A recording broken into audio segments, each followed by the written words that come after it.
Hello and welcome to the Brutal Iron Gym podcast, where our goal is to cut through the BS and deliver the brutal truth about topics related to health and happiness. Today's podcast number 1531. The topic is mindset, and the title is What I Struggle With and How I Work to Correct It. I was talking with a client recently, and they are struggling to process the things going on in their life, and it has caused them to lash out to somebody close to them. They're kind of feeling like crap about it, and they're working to address it, and they're just kind of struggling. And I was telling them that, everybody has something. Everybody has challenges in life. Everybody has moments that you're unprepared for, and we react.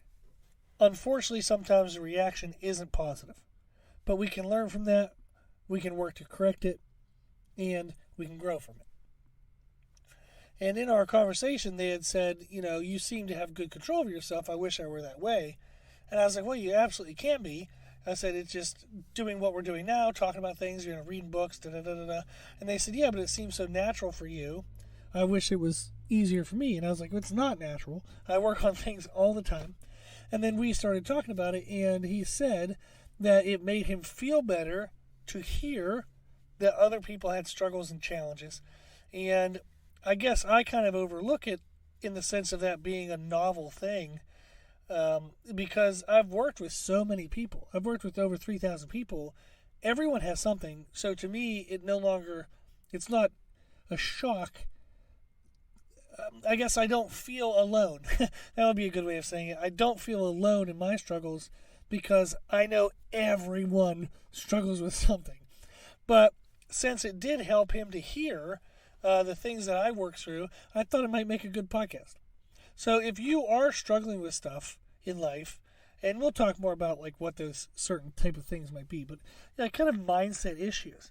If you're struggling with that, you're not alone. Every freaking person on the planet struggles with something. So there's nothing wrong with you. You're not broken. You're not, doomed to live a miserable life. If you're struggling with something, welcome to the world. Everyone is.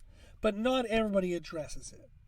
And that could be the part where you kind of can address your struggles and work to rise above them. And that can help alleviate some stress and some challenges that you're facing in life. So I want to go through a couple that I struggle with. And I thought it, just might be fun to hear.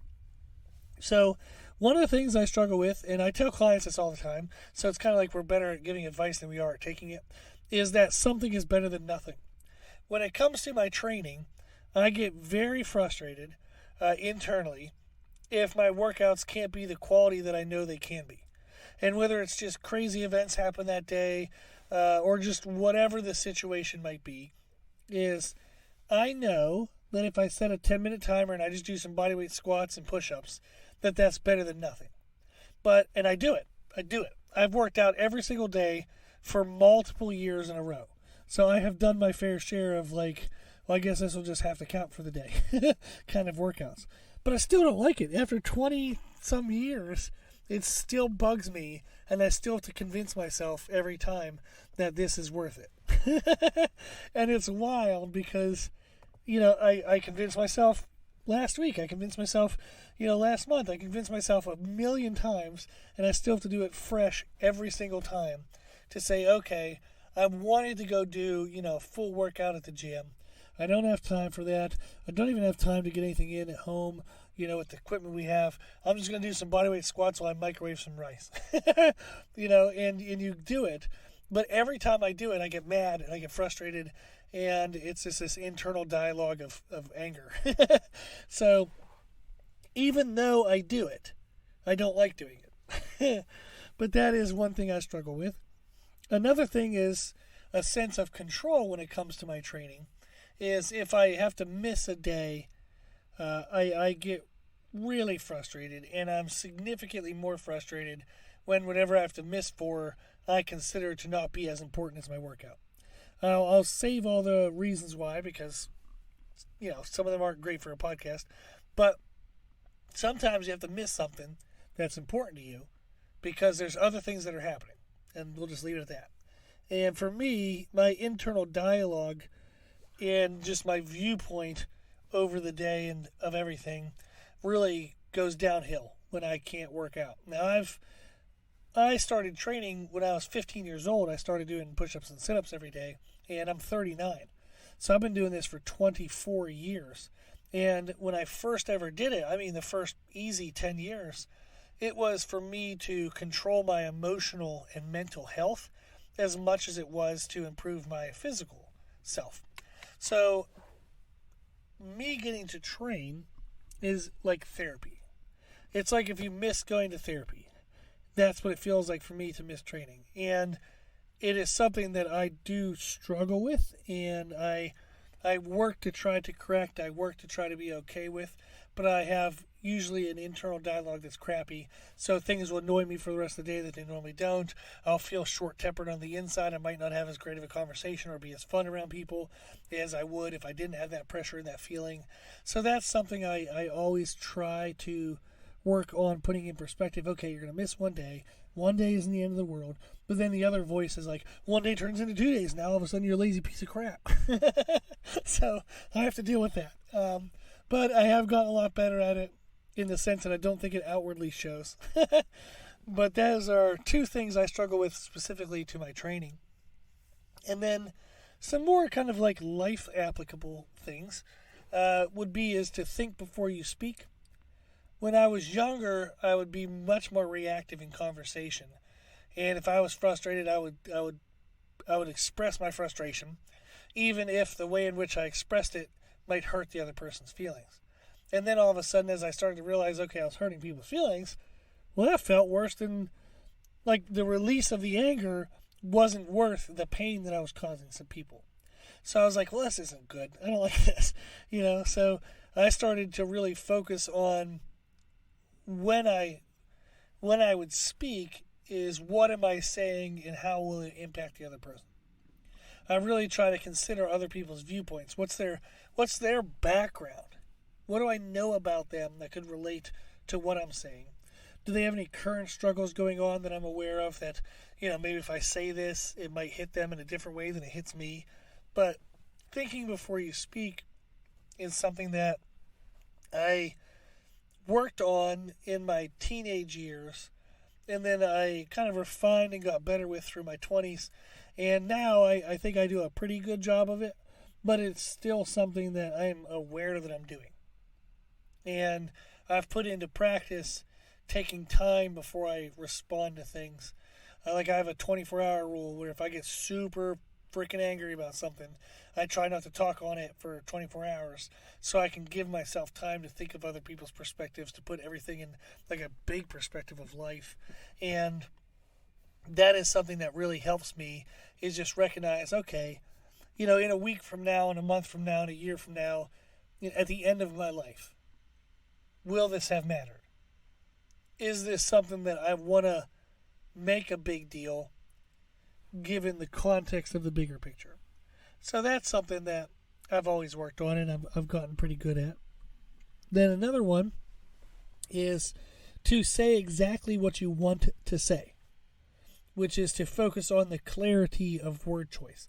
I have decent job at this one, but I'm wanting to get even better and better and better.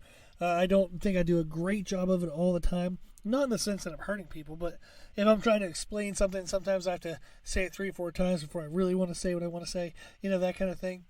And one of the things I laugh about is I was listening to like a sermon one time, and they were talking about this concept of essentially trying not to be angry and mad at people in lumping a person into a singular action. So, for example, if somebody cuts you off in traffic, they're not a piece of crap. They're just acting like a piece of crap. And there's a bunch of variations of that, but it makes me laugh every time. It's true. People make mistakes. Somebody acts like a butthead. It doesn't mean they are a butthead. It just means they had a moment of being a butthead. And that has helped me a lot with business in the sense of just being calm when, things don't get put away in the gym correctly and a bunch of other situations that happen. Just a lot when you're running a business. So I've worked on trying to be clear in my choices in the sense that it helps me frame the world around me a lot better. So if I verbalize even internally what I'm experiencing, who I'm experiencing it with, if I can give kind of better parameters to that, I feel like I have better mental control over how I respond and the general mindset that I maintain throughout the day. Do I maintain an attitude of gratitude, which is a much better, healthier, wonderful way to spend your day, is being grateful for the things around you rather than being hyper focused on the things you don't have, the things that aren't going well, and saying like this always happens to me, or why is my life horrible? And then you step back and you're like, actually, it's not really that bad. I'm being a bit of a drama queen here. So it helps to be very clear in what you're saying, so that way you have the proper framework, the proper mindset around your reality and also within what's like in your control. I try to control everything I can within my life that is of my control, and that way whatever's not within my control I don't feel super stressed about because I can't do anything about it anyhow. But at least the things I can do, I'm doing. And that makes me feel better. And clarity of word choice, the way you're thinking of things, is super helpful to keep in perspective as to what you do have influence over. And then the last thing that I've had to kind of work on, and this is more recently, is allowing the to-do list to be undone. I cannot end the day with everything on my to-do list done. Now that's partly because I don't know how to make a proper to-do list. And I'm just like, okay, here's 40,000 things. Let me see how many I can get done today. That rather than, in my mind, I do know, okay, here's the top 3. Let me get those. If I get those done, then it is a good day. But underlyingly, I'm still like, yeah, there's like 5,000 other things I got to do. So I have had to learn that at the end of every day, I will not get done everything that needs to get done. The reason why that's very important is it allows me to reduce pressure and stress throughout the day, the anxiety you feel to try to rush through the day to get everything done, and it also makes me better for conversations, makes me kinder to those around me, and I'm hoping that they never notice that I'm not kind, but I know there's a happier, more goofy, fun, talkative me in there. I just sometimes don't take the time to let that person out because he's got too much stuff to do. So, like the other day, I was leaving the gym at the same time as one of the members, and they were talking about they might have to have hip replacement, and they were super bummed and depressed, wondering if they would still be able to work out. And I was like, oh, hell yeah, man. So I was telling about, famous powerlifters and people who've had hip replacements and they still squat, they still do workouts. And it was a nice conversation. It really only took maybe 5 minutes, and I feel like it was helpful for them. They thanked me and said it was helpful. That it gave them kind of hope and a better perspective. I gave them a couple names to look up and sent them some other resources and stuff. But taking 5 minutes is hard sometimes. One of my best friends always told me I need to work on creating margin in my life. And I was like, what the hell does that mean? You just want me to sit around with nothing to do? Like, I'm just going to sit in a chair and do nothing even though I have a million things to do. I was like, that makes no damn sense. But he was right, of course. And I do need to understand that taking 5 minutes for a conversation doesn't ruin my day. And I'm still going to get enough done. But also understanding that I'll never get everything done. And with that understanding, it is reducing that stress, that anxiety, that pressure you have, and it's allowing me to just be more present in my conversations, and I'm just liking it. It's giving me a better quality of life. So those are things that I'm currently working through that are kind of like mindset related things, and I feel that as I work through them, I'm happier in life. I feel like I have better control over my life, and it's just going well. So, thank you to the client who thinks I have everything together. That's freaking awesome. Certainly not. But I hope that for them it was helpful to hear that other people struggle. And I hope that if you felt isolated or alone in your struggles, that you no longer feel that way, at least to a small degree. And I want you to know that everybody struggles with something. It doesn't mean there's anything wrong with you. You just have to work on it. So everybody struggles with something, but not everybody addresses it. And you can be the person who does. And as you address it, even if it's challenging, even if it's stressful, it does lead to a better quality of life. Okay. Well, I hope that was helpful. If you have any questions or if you just want to reach out and let me know what you're struggling with, and maybe I can help, or maybe I'll make another podcast on it, or who knows. But if you want somebody to listen, if you want to reach out, I'm always here. My email is brutalirongym@gmail.com. Well, if you like today's podcast or the podcast in general, please share it. The more people we share the podcast with, the more people we can help. And that's the whole point. We're just trying to help as many people as we can. Thank you to those who financially support the podcast with donations. You can do so on our website at www.brutalirongym.com. We have options there for one-time donation, monthly donation, yearly donation. The cost is well over $1,000 a year for hosting costs. That was a weird way of saying that. And then give an hour to it every day, and we're going to keep it for free. So the donations go a long way towards all of that. So thank you very much. If you like the information we share in our podcast, you can find more from us on our social media channels. I post on Instagram every day. I post on YouTube a lot more, and I'm going to keep going with those. So definitely check us out on those two platforms. And then if you have any questions, feedback, suggestions, anything you want to know, let us know at our email at brutalirongym@gmail.com. As always, I hope this was helpful, and thank you for listening.